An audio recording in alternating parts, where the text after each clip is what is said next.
Hello साथियों, Vaishnavi group के YouTube platform पर आपका हार्दिक स्वागत है। जैसा कि हमने पिछले लेक्चर्स में हमने 3 कंप्यूटर के जो है पीडीओ को हमने डिस्कस किया है। अब जो हम डिस्कस करने जा रहे हैं वो करने जा रहे हैं कंप्यूटर की 4th जनरेशन। अभी जो कंप्यूटर की 4th जनरेशन होती है साथियों, इसकी जो शुरुआत होती है वो होती है 1975 से 1989 के बीच में। यानी कि इसके बीच में जो जितने भी कंप्यूटर और जितने भी जो डिवाइसेस हैं या जितने भी सॉफ्टवेयर जो ईजाद हुए हैं वो 4th जनरेशन के कंप्यूटर में आते हैं। अब क्या हुआ कि इस जनरेशन के कंप्यूटर का जो निर्माण हुआ था एक तकनीक पर आधारित, एक तकनीक को लेकर किया गया था। एक तकनीक होती है माइक्रो प्रोसेसर के में, एक तकनीक होती है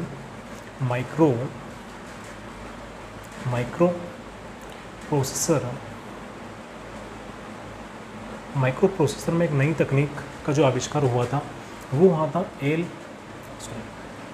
LSI एंड VLSI। ये 2 तकनीक होती है। इसमें क्या होता है साथियों कि एक जो कंप्यूटर के जो जितने भी उपकरण जो यूज़ में आते हैं उनको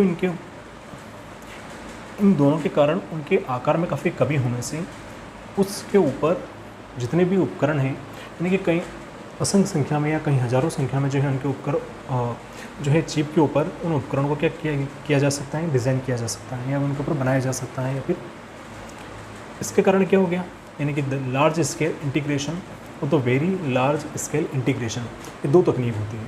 इससे क्या हो गया कि जो कंप्यूटर को हाथ में लेकर चलना आसान हुआ, यानी कि कंप्यूटर का लघु रूपण संभव हुआ। यानी कंप्यूटर का लघु रूपण इस तकनीक से क्या हो गया, संभव हो गया।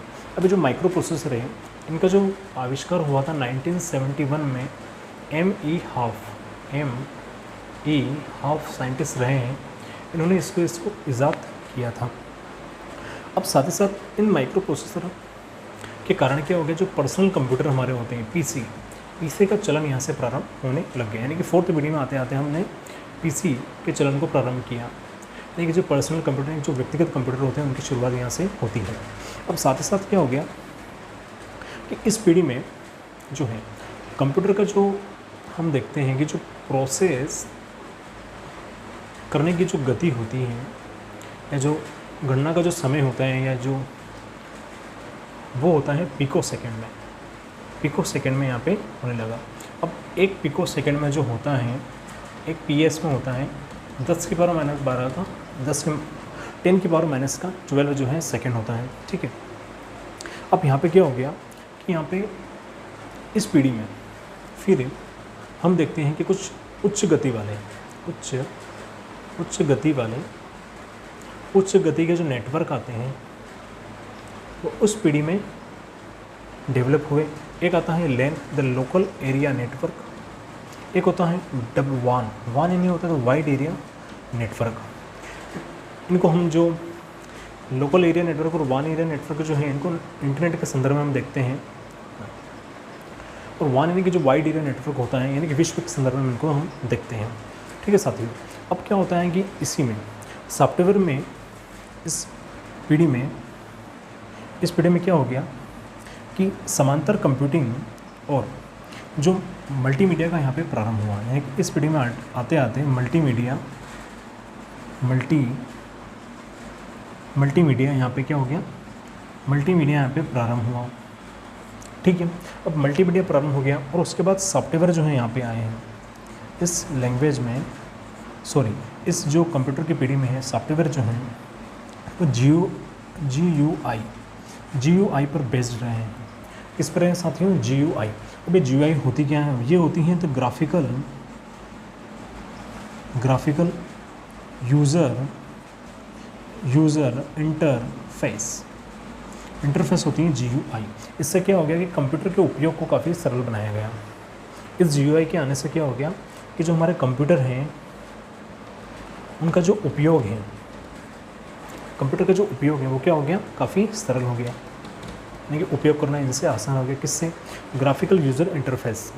अब उसके बाद जो इसमें ऑपरेटिंग सिस्टम यूज़ में आए हैं, इस पीढ़ी में जो ऑपरेटिंग सिस्टम रहे हैं वो रहे हैं जो OS रहे हैं। एक तो रहा है एक जो रहा है Microsoft DOS desk operating system, फिर रहा है MS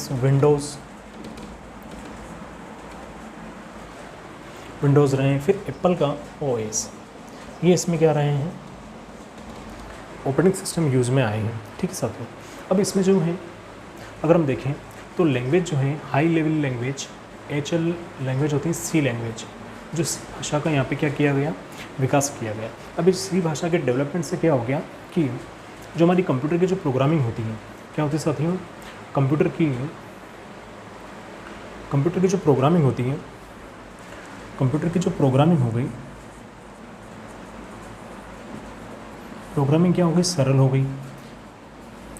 साथ ही साथ इस हाई लेवल लैंग्वेज का यहाँ पे क्या किया गया, मानकीकरण किया गया, यानी कि जब इसको मानक के रूप में यहाँ पे निर्धारित किया गया।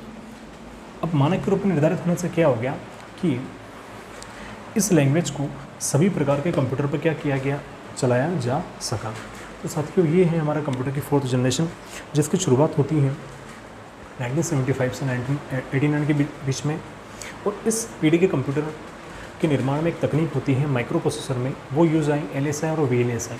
LSI जो लार्ज स्केल इंटीग्रेशन और VLSI very large scale integration. इनसे क्या हो गया कि जो हमारे कंप्यूटर रहे हैं उनके आकार में काफ़ी कमी आई है, उनका लघु रूप संभव हुआ और उनको हाथ में लेकर चलना आसान हुआ, जिससे क्या हो गया कि जो हमारे जो पर्सनल कंप्यूटर है उनका विकास यहाँ पे प्रारंभ हुआ। अब जो माइक्रो प्रोसेसर है, इनका जो आविष्कार किया था 1971 में एमी हॉफ साइंटिस्ट ने किया था। इस पीढ़ी में अगर हम देखें तो उच्च गति वाले जो नेटवर्क होते हैं LAN और WAN, the local area network और द वाइड एरिया नेटवर्क का विकास हुआ। साथ ही साथ यहाँ पे जो है मल्टीमीडिया के प्रारंभ भी यहाँ पे हुआ।